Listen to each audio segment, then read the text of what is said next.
Y doctor en Medicina y Cirugía de la Universidad de Rovira. Es especialista en psiquiatría de la unidad docente Hospital Universitario Pere Mata de Tarragona y es licenciado en Psicología de la Universidad Nacional de Educación a Distancia, España. A lo largo de la trayectoria profesional ha realizado actividades docentes y de formación de pregrado y posgrado.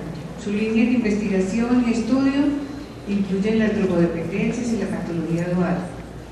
Ha participado en la elaboración de 151 trabajos publicados en revistas científicas o libros y ha coeditado 6 libros: Psicofarmacología de las drogodependencias en 2002, Guía Clínica Española para el manejo de paciente con trastorno bipolar asociado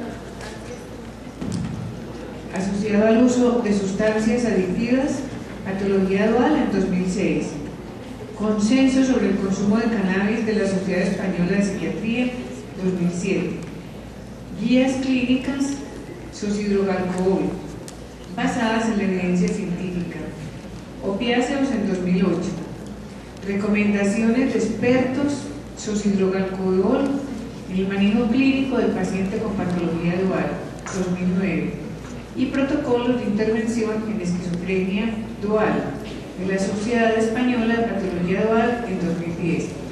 Ha colaborado con agencias o sociedades internacionales como la Organización de Estados Americanos OE y la Asociación Mundial de Psiquiatría.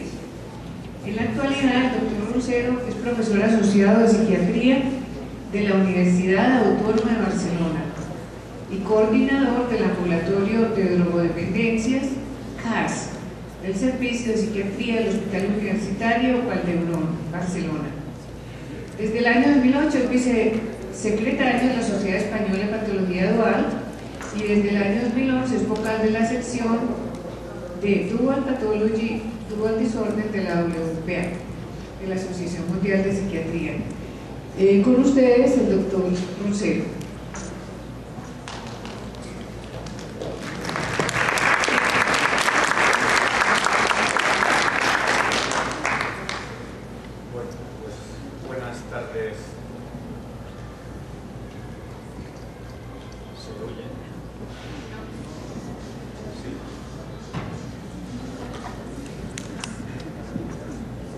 Sí.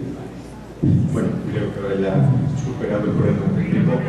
Lo primero, buenas tardes a todos y agradecerles su presencia a estas horas que son un poquito tempestivas. Por supuesto, agradecer a LAD y a su directora, la doctora Velázquez, que haya contado conmigo para participar en esta nueva edición de los congresos de ALAD. Realmente pues es un placer estar en Latinoamérica. Yo soy un gran aficionado a venir a este continente y realmente me encuentro encantado de venir. También les quiero avisar que por favor recuerden que hablo español de España, por lo tanto puede que diga alguna palabra que a ustedes les recuerde a alguna barbaridad, pero que el significado, aunque todos hablamos lo mismo, cambia con cierta frecuencia. No sé las palabras que no debo decir en Ecuador, por lo tanto se me escapará el coger de turno, etcétera, que no sé si ustedes lo usan o no. Yo les voy a hablar sobre un tema que se titula Calidad y buenas prácticas clínicas. Claro, realmente con este título podría hablar de cualquier cosa, pero yo creo que nos debemos centrar en cómo intentar hacer las cosas bien en una práctica clínica habitual. Les voy a presentar algunos de los trabajos de investigación y algunos de los trabajos asociados con la asistencia. Lógicamente, una persona está siempre detrás de un equipo. Si el equipo no funciona, realmente es imposible que los trabajos puedan salir y que puedan publicarse y que los pacientes puedan ser atendidos. Normalmente la gente enseña a su equipo al final. Yo tengo la costumbre de enseñarlo al principio.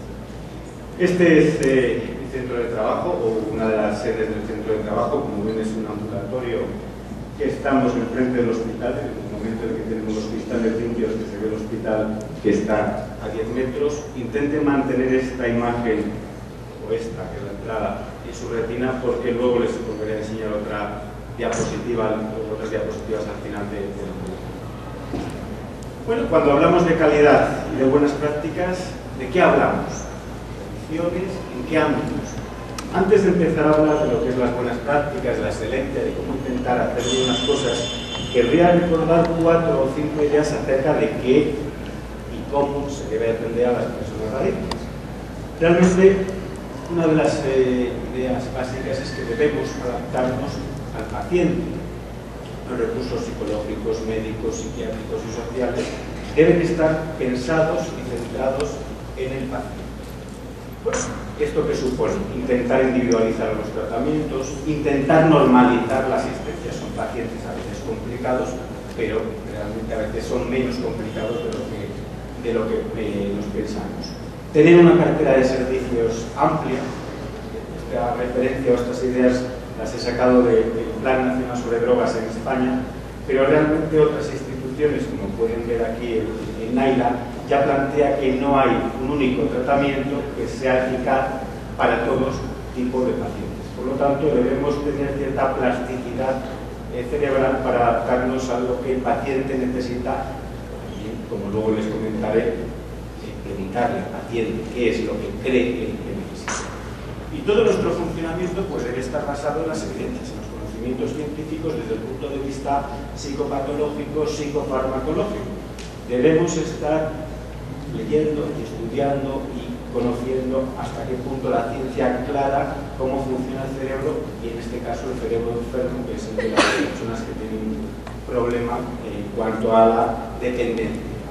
Sí que yo he estado escuchando algunas charlas, hay que recordar que no es lo mismo el consumo puntual, el consumo regular, ocasional, de lo que es realmente un problema de abuso y un problema de dependencia, según las clasificaciones al uso tanto de la CIE como del DSM, que en un futuro hablaremos de la adicción de la enfermedad, que es de lo que realmente, con lo que realmente nosotros estamos tratando.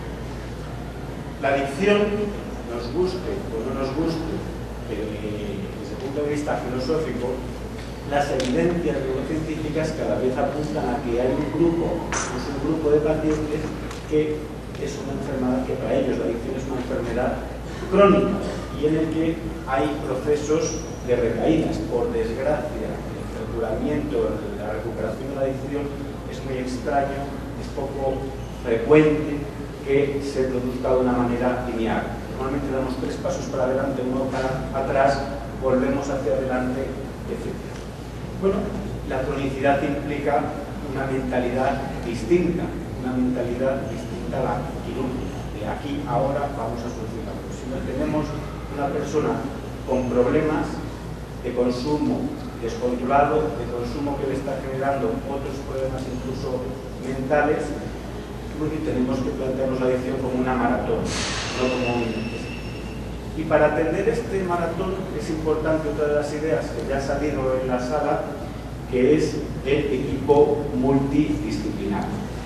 Los equipos...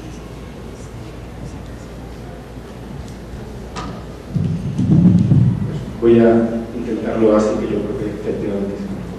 Les decía que los equipos multidisciplinares, que dependiendo de dónde y de cuándo, pues pueden ser desde equipos más o menos sencillos, con psiquiatras o médicos de adicciones, psicólogos, trabajadores, enfermeros, hasta equipos complejísimos en los que se pueden integrar antropólogos, pedagogos, etc. Y les pongo también dentro de los equipos las personas en formación, estudiantes de medicina, psicología, de enfermería, médicos, psicólogos en formación. Bueno, esto es otra manera de normalizar la asistencia y de en el futuro asegurarnos que tenemos buenos profesionales. Me gustaría recordar, si esta diapositiva yo la utilizo pues con una cierta frecuencia, que el problema de la adicción, el problema del consumo descontrolado, del consumo compulsivo, de la atracción fatal por las sustancias, está en el cerebro. Desde el punto de vista social es innegable que hay grandes influencias, de que se necesita que haya droga en el medio, pero yo siempre digo que no es adicto el que quiere, sino el que puede.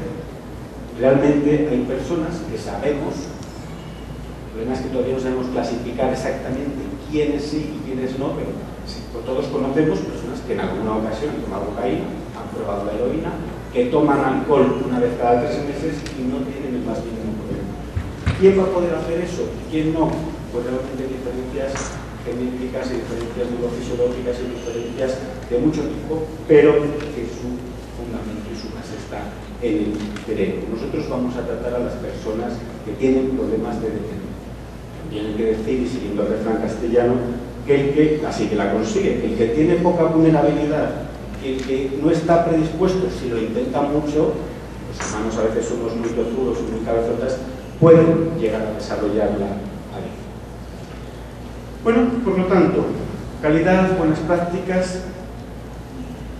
Vamos a desarrollar este tema a lo largo de los próximos minutos, pero ¿en qué ámbito?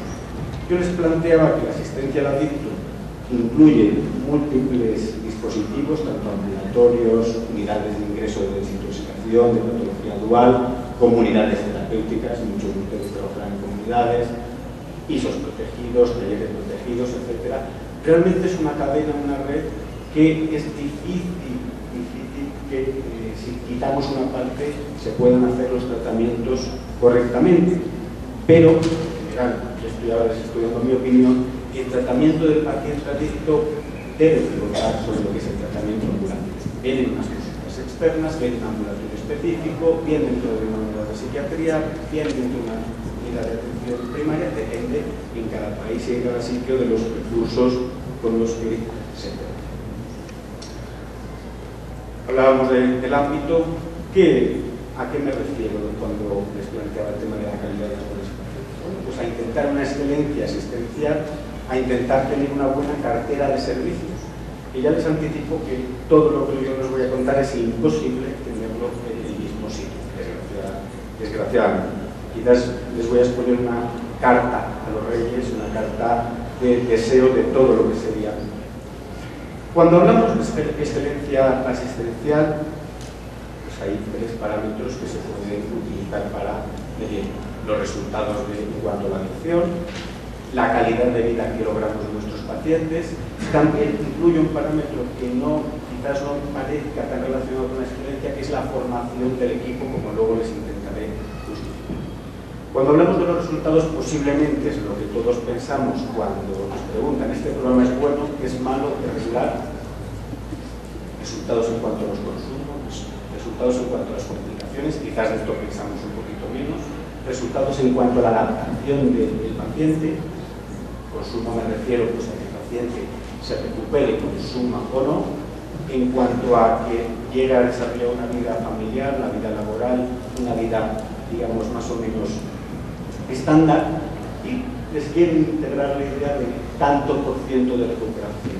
Para hablar de si un programa es bueno o malo, desgraciadamente en adicciones es una mala política el plantearnos blanco o negro. Los pacientes se recuperan 10%, 20%, bueno, eso puede ser una estrategia, pero yo les sugiero que añadan hasta qué punto se recuperan. Se recuperan el 10% totalmente, el otro 90%. ¿En qué grado? ¿En qué grado les mejoramos? ¿En qué parámetros pueden normalizarse? Hablaba de consumo, de las recaídas. También les quería hablar sobre otro parámetro, las complicaciones psicopatológicas de nuestros pacientes adictos. No me voy a referir solo a los pacientes duales, que luego en la cartera de servicios hablaré sobre ellos, sino sobre todo a los que aparentemente no son duales. ¿Qué grado de complicaciones tienen? ¿Qué grado de depresiones? ¿Qué grado de problemas adaptativos, de psicosis?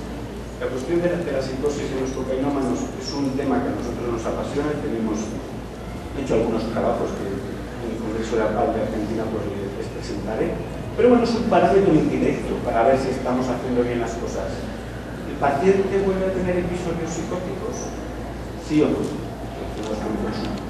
Esto es otra manera de abordar aparte de lo que planteábamos de consumo. Y finalmente, otro grado para evaluar si estamos teniendo éxito es el grado de adaptación. Olvidémonos de las complicaciones psicopatológicas, olvidémonos de los consumos. El paciente desde el punto de vista social, familiar, laboral, ha mejorado, ha cambiado. Antes estaba en la cárcel o estaba descontrolado, ahora realmente sigue consumiendo, tiene algunas complicaciones, pero su vida familiar o su vida social se parece más a una vida normalizada. A lo mejor es otra manera de medir hasta qué punto funciona un programa. Les decía la cuestión de adaptación, y esto lo quiero asociar con otra vía para evaluar la excelencia, la cuestión de la calidad de vida que percibe el paciente. Este es un tema sobre el que estamos haciendo algunos trabajos. Les invito a, si les guste estos temas, a revisar este artículo nuestro en una revista argentina que se llama Vertex, que publicamos recientemente. Bueno, que al final acabamos diciendo ¿qué es la calidad de vida? La calidad de vida es como el paciente percibe su situación física, psicológica y social, que no tiene necesariamente que coincidir con la calidad de vida que percibimos los profesionales, ya les he dicho. El tema de la calidad de vida es un tema delicado porque no hay una claridad conceptual, ni hay una serie de parámetros, pero nos sitúan en una situación que ya les había mencionado. El paciente tiene sus preocupaciones, el paciente nos va a mostrar sus áreas de cambios, el paciente debe ser el centro del proceso terapéutico, nuestra diana. Esto es importante para evaluar la calidad, la excelencia de los programas asistenciales. Podemos tener pacientes que están consumiendo cocaína de una manera desaforada, o alcohol, o heroína, o lo que sea, pero a lo mejor a ellos lo que les preocupa son sus problemas con el tráfico, los problemas con sus amantes, los problemas legales. Y la cocaína y el alcohol realmente es un problema que a nosotros nos parece gravísimo, pero que el paciente no lo sitúa en el centro. Bueno, vamos a ver qué nos dice el paciente, de qué manera podemos empezar a ayudarle. Por supuesto, sin abandonar el objetivo de minimizar o eliminar o controlar el consumo de las sustancias. El tercer parámetro que les proponía en cuanto a la calidad, la excelencia asistencial es el tema de la formación del equipo. Muchas veces este aspecto queda delegado y no se plantea como una situación importante, pero la formación, la actualización, lo que estamos haciendo aquí, la formación de nuevos profesionales y la formación también en investigación es básica para hacer bien las cosas y tratar bien a los pacientes. En cuanto a la actualización, hay múltiples sitios donde se puede uno actualizar, un congreso, un seminario, un taller. Yo les querría proponer como ejemplo este esfuerzo formativo que hemos hecho desde la Sociedad de Patología Dual, que esta vez la tienen todos accesible, hay distintos módulos, nosotros nos responsabilizamos, como la doctora antes comentaba, del módulo de esquizofrenia, pero hay múltiples módulos para el que se quiera, el último que ha salido así de bipolar y que se quiera actualizar, también es un dato que es importante que estos módulos pues, son gratis, a pesar de que están acreditados. Bueno, pues este tipo de actividades, fomentar en el equipo este tipo de actividades, que participen en ellas, está asociado con la excelencia, con las buenas prácticas clínicas.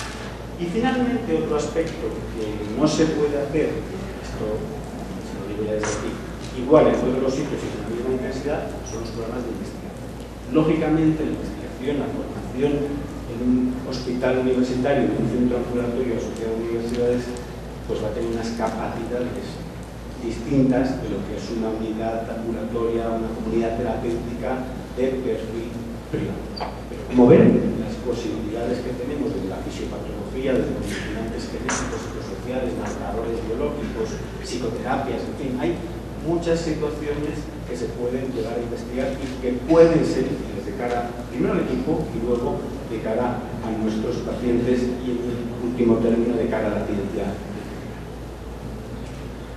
Les planteaba que cuando pensamos en cómo hacer bien las cosas hay que plantearse la excelencia, pero también hay que plantearse qué cartera de servicios, qué tipo de pacientes atendemos, qué poblaciones y qué accesibilidad. Poblaciones atendidas, por supuesto, todos los que se dedican, nos dedicamos a adicciones, atendemos a adictos, no voy a hablar de eso, pero hay otra serie de pacientes que sí que me gustaría dedicarles unos minutos, los pacientes duales, los pacientes de reducción de daños, que es una filosofía que sé que en Latinoamérica pues no está todavía implantada, poblaciones especiales como los niños, como los ancianos, como las mujeres. Queremos tener algún tipo, por lo menos hacer alguna reflexión los equipos sobre cómo atendemos o cómo damos cabida a estas situaciones. Bueno, en cuanto a los pacientes duales, hay unas charlas mañanas que pienso que son muy interesantes y les recomiendo a todos que acudan. No les voy a poner más que dos datos para que nos planteemos que el paciente dual es casi más la norma que no la excepción. Estos datos, los datos americanos, el ECA Central, Cáceres, como que nos habrán visto, los datos españoles del estudio Madrid, que están hechos con una muestra de 900 pacientes, realmente señalaba que esquizofrenia individual es había en torno a un 11%, tomando un poco de todo. Este trabajo es un trabajo hecho con población española con 600 y pico pacientes.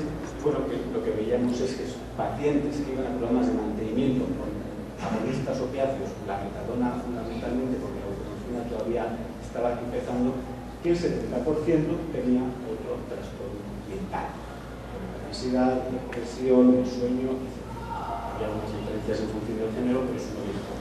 Pero lo que les quiero justificar y lo que les quiero reforzar es que busquen en los pacientes que están atendiendo si no tienen otro trastorno mental, personalidad, y eso lo que sea. Y si los encuentran, hay que pensar cómo organizar una asistencia específica, sobre todo para los pacientes con trastornos mentales graves, como la esquizofrenia y bipolares. Otro tipo de población que de alguna manera sé que es novedosa es la población que acude a los programas de reducción de daños. Los programas de reducción de daños no están implementados, los programas que lo que intentan es que los pacientes, y bajo el parámetro de que algunos son crónicos y que son incurables, y no pasa nada en medicina por asimilar y por de alguna manera comprender que tenemos pacientes no curables. Los oncólogos lo saben, los ginecólogos lo saben, los internistas lo saben, los reumatólogos lo saben, y los psiquiatras o los psicólogos no vamos a ser más listos que ellos. Por lo tanto, por desgracia, hay un tanto por ciento de pacientes que son incurables. Dentro de esa filosofía vamos a intentar que se minimice el daño, que se reduzca, que se pueden hacer. Y en ese contexto aparecen los programas de reducción de daños llamados de daño, que tienen distintas perspectivas, desde los intercambios de jeringuillas, desde las salas de café y calor, los talleres sanitarios, desde la persona y las salas de consumo supervisado. Les voy a enseñar algunas fotografías de nuestro programa de reducción de daños, que no es aplicable en todos los sitios, porque sí, que decir, porque esto requiere una serie de condiciones de equipo y de medios y materiales. Bueno, es nuestro hospital, nuestro centro de día, nuestra sala de café y calor, porque realmente damos a los pacientes, como ven ahí, esos café colombiano. Por desgracia no podemos pagar café colombiano, pagamos café de otras categorías, pero les damos café, les damos una mínima comida y sobre todo les damos apoyo, les damos talleres, les damos supervisión social, supervisión hasta educativa dentro de los niveles que lo pueden hacer los educadores. Y tenemos las salas de reducción de daños. Estas salas en Europa están relativamente extendidas, no en todos los sitios, en todos los países, y el paciente pues acude con la sustancia. Suiza, por ejemplo, les dan la heroína. Nosotros en España les damos el material, las jeringuillas, las agujas, las coletas, todo lo que necesitan para que se autoinyecte de una manera lo más higiénica y sana posible, intentando pequeños detalles, como ven aquí, los que están en primera fila lo ven en una mano, intentando que se laven las manos, que se laven la zona donde se van a autoinyectar. Este detalle pues, puede prevenir muchas enfermedades infecciosas. Porque, ¿qué queremos con los programas de reducción de daños? Pues las complicaciones médicas, frenarlas, y las complicaciones, que luego les pongo un pequeño ejemplo, psicopatéticas. Las médicas de la sobredosis, y no de opiáceos solo, sino las de cocaína. Las sobredosis de cocaína producen síntomas psicóticos, es un tema que nosotros tenemos estudiado, que hay que intentar minimizar, y las complicaciones subagudas o crónicas. Aquí tienen algunos ejemplos desde el punto de vista infeccioso, de ritmo sexual, de consumo dietético. Bueno, pues en estos programas se intenta disminuir la probabilidad de que pacientes se infecten por el virus C, por el VIH, de que adquieran enfermedades de transmisión sexual. Bueno, todo esto me pueden decir, bueno, todo esto lo deberíamos hacer, yo creo que lo hacemos con los pacientes estándar. Pues, 2 años posiblemente lo hacemos, pero los pacientes que están consumiendo en activo es un imperativo, porque si no lo hacemos, pues ¿qué va a pasar? Nos van a embarazar más de lo recomendado, pero van a tener enfermedades de transmisión sexual, van a tener la tuberculosis, etcétera, etcétera. Porque es una población de altísimo riesgo. Y hablo de complicaciones médicas, yo soy psiquiatra, me interesan muchísimas complicaciones psicopatológicas. Por ejemplo, tengo una revista norteamericana que todavía no ha metido en pero estará en las próximas semanas. Bueno, como dato anecdótico, porque no voy a entrar en esto, pero esto lo comentaré en Buenos Aires en la mañana. Los pacientes que se inyectan cocaína, y a nuestra sala vienen muchos a inyectarse cocaína, se notan o presentan síntomas psicóticos en 1 de cada 5 pinchados. Y a lo largo del tiempo, los pacientes que van viniendo, y esto lo hicimos desde el primer trabajo durante un par de años, pues el 60% habían tenido complicaciones, síntomas psicóticos transitorios, no es que no tienen una esquizofrenia ni tienen una psicosis inducida con criterios de SEMI, sino que están durante unas horas, durante un rato, pensando que les persigue Khomeini, García, Bin Laden, el que sea, viendo cosas. Si eso pasa en la calle, ¿qué sucede? Ambulancias, 061, la policía, bueno, una serie de complicaciones que con estos programas se pueden no eliminar al 100%, pero minimizar en una medida bastante. La peculiaridad de nuestro programa es que estamos por dentro de un hospital grande, cuando les decía que esto no se puede replicar en todos los sitios, pero sí la filosofía. He hablado de sus poblaciones que normalmente no se tienen grandes estructuras para ellas, pero no querría dejar pasar unos minutos sin hablar de los niños. Los niños tienen sus peculiaridades, hay dudas sobre dónde tratarlos, si tratarlos con los pediatras, con los psiquiatras infantiles. Bueno, yo creo que en este campo, sobre todo lo que hay que tener en cuenta es que hay que ser imaginativos y adaptar los dispositivos a la realidad que tenemos.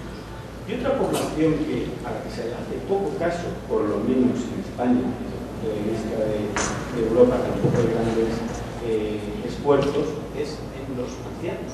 Los ancianos tenemos la idea de que dejan y que no se drogan. Realmente esto es un error terrible, porque los ancianos toman muchas drogas de las legales, alcohol o benzodiazepinas, pero también, cada vez en muchos países, hay más subpoblaciones de ancianos que toman opiáceos analgésicos, que toman cocaína, sin embargo, hay poca atención y son pacientes que son farmacocinéticas o son personas que están bajo una situación de riesgo alta de tener complicaciones. ¿Por qué los ancianos se drogan? Pues hay muchas situaciones que acaban generando la dependencia, la dependencia o un abuso en la edad no anciana, hasta que tengan problemas de soledad, de resistencia al interés sexual, de estresores propios. Los ancianos van perdiendo amigos, compañeros, primos, hermanos, biológicamente, que tengan patologías médicas. Bueno, hay muchas explicaciones de por qué los ancianos se drogan. Debemos tener alguna reflexión en los dispositivos sobre cómo abordar este subgrupo de pacientes. En los sitios donde sea mínimo, donde vaya, pues bueno, hay que hacer grandes cosas, pero en otras poblaciones realmente hay bastantes pacientes ahí con edad avanzada que continúan tomando drogas o que empiezan. Las mujeres voy a hablar muy poquito, pero es otra población sobre la que nos debemos focalizar o intentar dar una respuesta. ¿Qué hacemos con sus hijos? ¿Qué se relaciona con un programa especial? No hay una respuesta única, ya les quiero dar. Finalmente, otro aspecto importante en cuanto a la calidad, en cuanto a la cartera de servicios, es bueno, tenemos muchos programas, tenemos muchas maneras de abordar a los pacientes, a los distintos grupos de pacientes. Los pueblos llegan, qué problemas de accesibilidad tienen, es fácil que contacten con nosotros, hay barreras físicas, barreras económicas, qué situación social. Evidentemente esto es muy variable, variopinto en función de donde trabaje cada uno de ustedes, pero también debe incluirse dentro de las buenas prácticas el evaluar estas situaciones.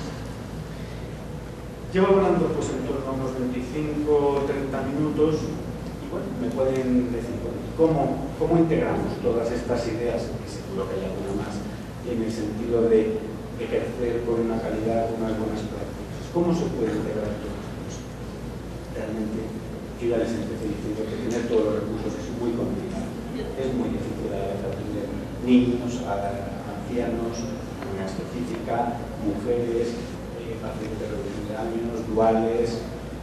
Esto no les quiero, digamos, frustrar en el sentido de que se hagan con la idea que no lo tengo, pues es un desastre el sitio de trabajo. Realmente tener todo es muy complicado, por no decir imposible, pero sí que debemos tener conciencia de las carencias que tenemos para coordinarnos con otros recursos que puedan ser complementarios o que se puedan asociar.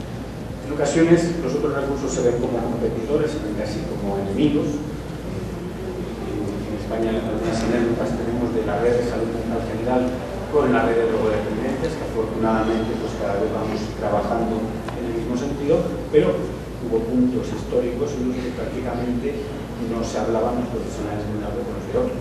Eran la competencia, o eran el enemigo, o eran, en fin, estos tipos de barbaridades que debemos intentar soslayar, que debemos intentar. Yo os hago una propuesta de una posible organización de una ambulatorio de drogodependencias con los distintos programas que puede haber, pero no es la única. De hecho, ahora les enseñaré la que tenemos nosotros, que se parece, pero no es la misma, porque los ancianos, los niños, las mujeres, la psicoterapia puede tener su programa, pueden ser programas transversales. Lo que hay que tener claro es que para hacer bien las cosas hay que tener un esquema definido, que no debe ser eterno, que no debe ser inmutable, que no se puede cambiar, pero hay que tener un esquema. Este esquema aparecerá en un libro que van a publicar en Latinoamérica y que realmente creo que van a tener una difusión tanto a nivel de librerías físicas, como comentaba antes uno de los directores a nivel de librerías tipo Amazon, etcétera, que se titulará Adicciones a productos clínicos y psicosociales, tratamiento y prevención. El capítulo de la organización especial pues nos hemos encargado nosotros. Las primeras ideas que les planteaba al principio de la charla aparecen en ese libro. Yo les decía aquí que les iba a enseñar la organización que tenemos nosotros. Como ven, en cada programa pues, hay distintos médicos, hay psicólogos, etc. Tenemos un programa de intervención psicológica separado del resto de los programas de tratamiento. Podríamos tener un programa de mujeres, podríamos tener un programa de niños, bueno, tenemos un programa de patología dual en cuanto a poblaciones especiales. Tenemos también un grupo que nos apoya, que se encarga de dirigir y de potenciar la investigación. Como ven, es complejo y no les quiero decir que esta sea la situación perfecta. También hay que comentar que con la situación que tenemos ahora en España, de dificultades económicas, vamos reajustando y vamos intentando cuadrar lo ideal, lo que pensamos que es lo ideal para nuestro territorio, con lo real, con lo que es posible, con los recursos que tenemos. Todo esto es difícil, a veces hay dificultades insospechadas. Los que han estado en Barcelona pueden entender por qué les pongo esta diapositiva, el resto recuerden las diapositivas del principio y a veces por situaciones insospechadas en las que pasan cosas como que en Barcelona nieve, que estamos a nivel del mar, tengamos pues una capa realmente muy complicada, como ven aquí este es el hospital totalmente ambulatorio, una situación inmanejable, insospechada y difícil de abordar. Esto les sonará en cuanto a las dificultades en la asistencia, pero después de la nieve, después de la tempestad, viene una calma y todo se pudo reconducir y les aseguro que el ambulatorio sigue con las mismas imágenes que les presentaba al principio. Les he transmitido que Barcelona nieva, esto es excepcional, realmente por eso pongo estas diapositivas, lo llevo viendo allí muchos años y lo he visto en dos ocasiones. Pero no piensen que si vienen a Barcelona y se unen a nosotros el año que viene en el Congreso de Patología Dual de octubre, va a nevar. Les aseguro que estamos contratando buen tiempo, tendrán un clima excelente y podrán ir a la playa a partir de las sesiones científicas. Les esperamos el año que viene. En octubre hemos dejado unas playas por la página web para que le interese. No hemos podido traer la palabra en castellano, pero la página web lógicamente está todo en castellano. Vienen personas de todo el público. Y bueno, invitándoles al Congreso de Patología Dual, me gustaría ahora pues, que pudiéramos plantear algunas cuestiones, algunas dudas, algunas sugerencias, porque de todo lo que yo les he dicho hay una parte de opiniones, hay una parte que está basada en la literatura y en lo que se sabe, pero seguro que hay una parte que falta muy importante, que es su imaginación y sus propuestas, que serán absolutamente bienvenidas.